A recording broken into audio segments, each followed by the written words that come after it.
If you ever feel that your life has no meaning, always remember Mother Nature. First, breathe. Breathe oxygen. Second, earth.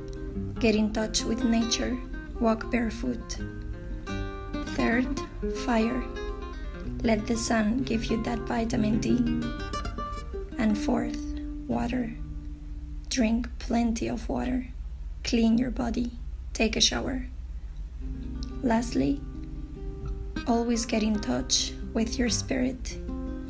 If you follow any religion, pray, talk to God. Otherwise, talk to your higher self. Listen to your inner thoughts. Are my positive or negative thoughts helping me out? And if so, how?